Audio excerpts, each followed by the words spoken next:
છોટાઉદેપુરના નસવાડીમાં ધોધમાર વરસાદ શરૂ થયો. નસવાડી કવાંટને જોડતો સ્ટેટ હાઈવે રૂટ 7 દિવસ માટે ભારદારી વાહનો માટે બંધ કરવામાં આવ્યો છે. છોટાઉદેપુર મધ્યપ્રદેશને જોડતો હાઈવે હોય નસવાડીના કંડવા બ્રિજના અપ્રોચ ધોવાઈ જવાને લઈને ભારે વાહનો ઉપર પ્રતિબંધનું જાહેરનામું કલેક્ટર દ્વારા કરવામાં આવ્યું છે. મુશ્કેલી પડશે. ટ્રાન્સપોર્ટરને ફરી 50 કિલોમીટરને ફરવાનું છે, તો એના લીધે ટ્રાન્સપોર્ટરને ડીઝલ ખર્ચા અને સિંગલ પટ્ટી રસ્તામાં જવામાં મોટી ગાડીઓને તકલીફ પડે છે.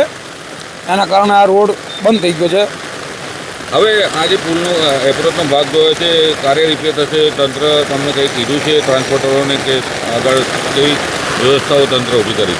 ના, એવું કોઈ ટ્રાન્સપોર્ટરે કીધું નથી. ટ્રાન્સપોર્ટરને કોઈ જાણ નથી કરેલી. હવે આગળ શું થાય એ તંત્રના હાથમાં છે. તંત્ર કોઈ હજી આવ્યું નથી. જિલ્લાના કેટલા પુલ આવા બંધ છે? જિલ્લાના આવા પુલ લગભગ જેતપુર રોડ બંધ છે, બોડેલી રોડ બંધ છે, આ કવાંટ રોડ બંધ કરેલો છે, સાલિયા નાળા બી નસવાડી બંધ કરે છે. લગભગ 6-7 પુલ બંધ છે. હરિપુરા પુલ બ્રિજ બી બંધ છે હમણાં. હવે લોકોને કઠણાઈ પડે છે ટ્રાન્સપોર્ટરોને કેવું તકલીફ? લોકોને ટ્રાન્સપોર્ટર એટલે અમારા તો ટાયર થૂંકી ગયા છે હમણાં. તો બધાની જ ગાડીઓ અત્યારે ઊભી કરી દીધી છે, કારણ કે કોઈ જગ્યાએ જાય એવો ઓપ્શન જ નથી ગાડીઓ જવાનો. શું નામ તો? મારું નામ લાલાભાઈ ભરવાડ.